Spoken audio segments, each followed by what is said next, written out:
शेर पर सवार होके कहती भक्तराज मांगो क्या चाहते हो। तो राजा हिमाचल ने कहा मेरी बेटी बनकर मेरे घर में आओ। मां ने कहा मैं तो मां हूं, मैं किसी की बेटी नहीं बन सकती। अगर मैं तेरी बेटी बन गई तो तू अपने घर की दलीज से मुझको बाहर नहीं जाने देगा, क्योंकि तेरी जिम्मेदारी आ जाएगी। अब मैं मां हूं, मैं जहां मर्जी जा सकती हूं, जहां मर्जी आ सकती हूं, मुझे कोई रोक नहीं सकता।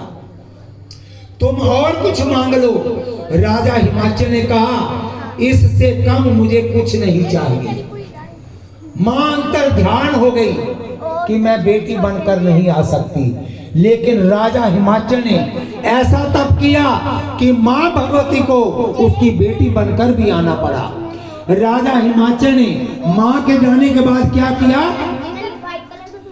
एक हवन कुंड बनाया। बच्चों बातें ना करो बेटा। एक हवन कुंड बनाया, उसमें हवन हो रहा है। ओम ही कली चामुंडाय विचेई स्वाहा। हवन कुंड बना दिया, ब्राह्मणों को बुला लिया कि आप हवन करो।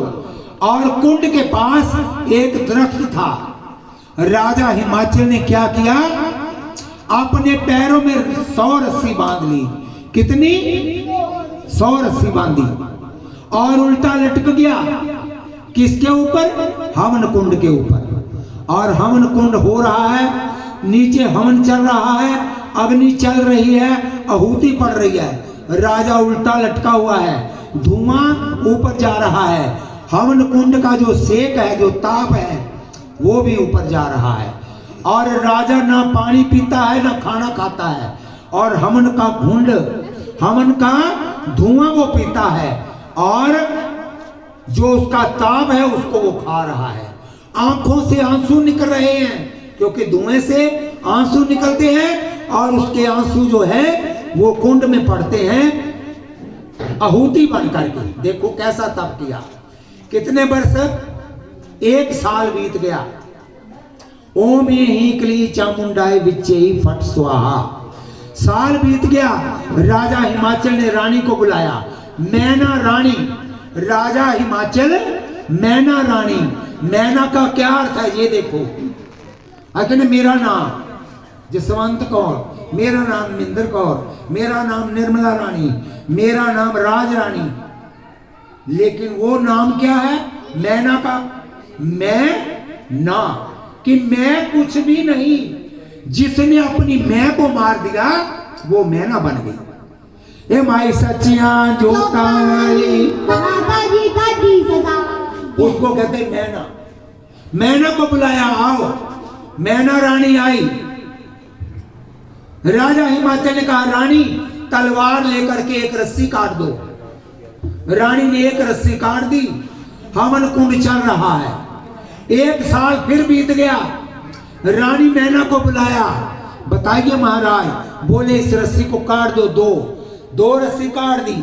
और इसी प्रकार साल भर हवन होता है। और राजा हिमाचल रानी को बुलाते हैं और कहते हैं एक रस्सी काट दो। 99 वर्ष बीत गए। कितने वर्ष? 99 वर्ष बीत गए। उल्टा लटका हुआ है। अब एक रस्सी रह गई।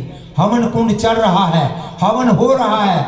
आखिर में राजा ने रानी को बुलाया, बोले ये भी रस्सी काट दो। रानी कहती है, मन में सोचती है कि अगर मैं रस्सी काट दूंगी तो मेरा पति कुंड में जलकर मर जाएगा, और लोग कहेंगे अच्छी पतिव्रता है कि अपने पति को अपने हाथों से कुंड में डाल दिया, हवन कुंड में। अगर मैं नहीं काटती तो मैं पतिव्रता नहीं बनती। ध्यान दो।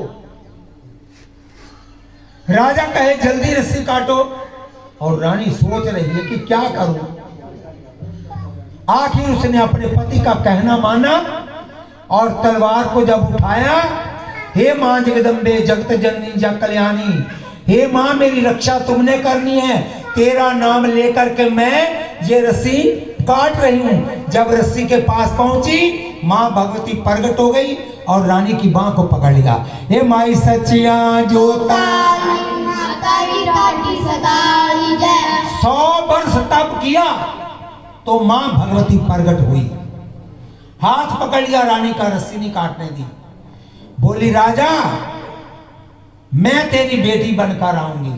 ये माई सच्चियां जोता वाली माता दी ठाठी सदा ही 100 वर्ष तप किया है, फिर भगवती आई है, तो हम तो 100 मिनट भी नहीं बैठ सकते।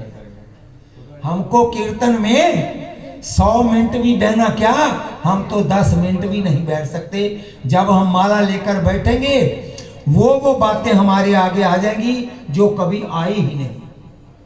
बोलिए वृंदावन बिहारी लाल की जय। और माला जब पकड़ने बैठते हैं ध्यान दीजिए, कभी दोत्रा आगे आ जाता है, कभी पोत्रा, वृत्ति बदल गई ना।